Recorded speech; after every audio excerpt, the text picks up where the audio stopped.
Hola, ¿qué tal? ¿Cómo les va? Hoy quería mostrarles otro tipo de colección de datos que no es la lista genérica.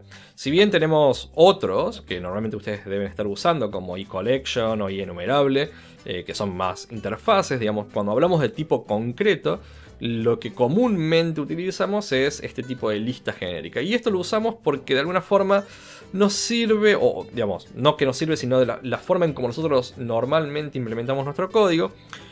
Usamos este tipo de listas como una forma de transportar información de forma enumerada, o sea, digamos, un paquete de información que puede ser desde 0 a n elementos en una sola variable o en un solo objeto.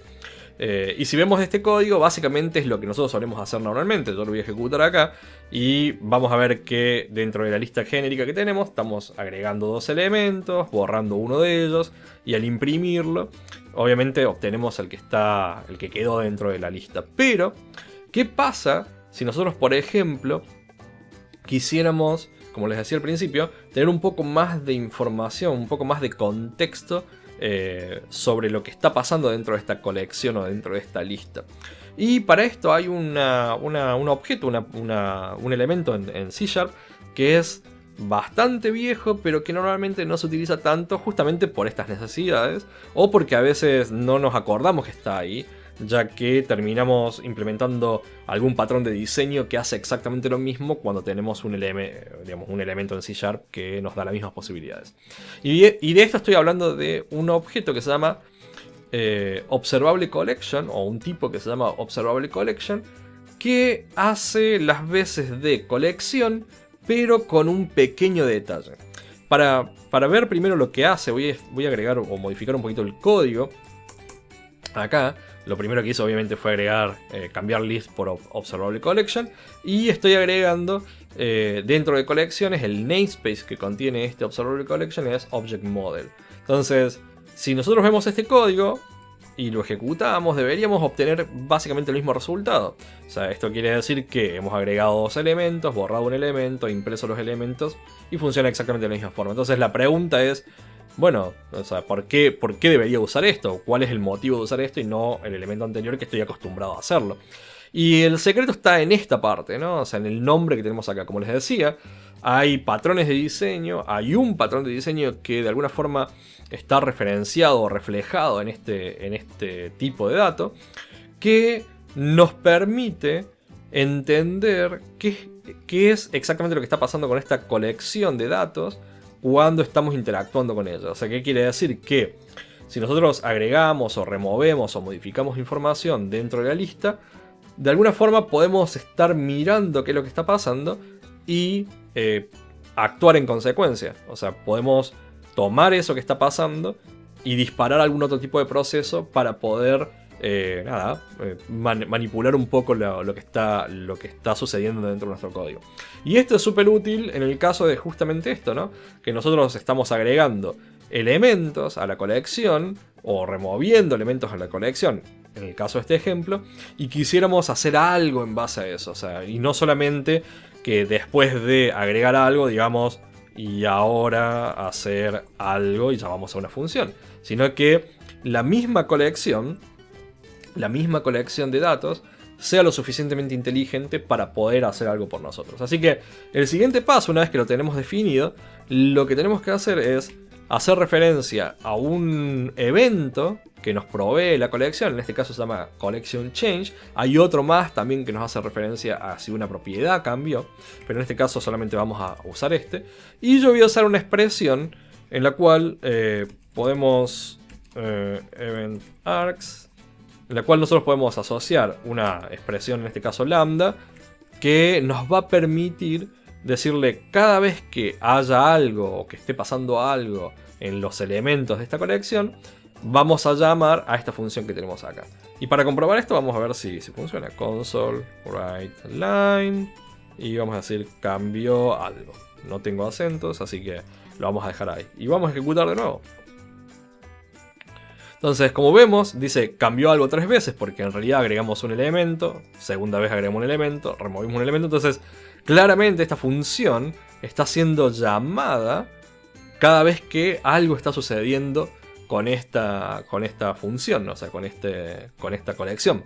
Entonces, ya tenemos un paso. Ahora, ¿qué pasa si queremos, digamos, sabemos que se está modificando? Ahora, ¿qué pasa si queremos saber qué es lo que se está modificando? ¿Qué es lo que está pasando dentro de esta colección? Entonces, lo que tenemos es, dentro de los argumentos que se envían, tenemos una propiedad que se llama New Items, la cual es una lista del tipo de dato que es nuestra colección, que nos va a decir todos los elementos que han sido agregados a nuestra colección. Y así como tenemos tenemos uno que se llama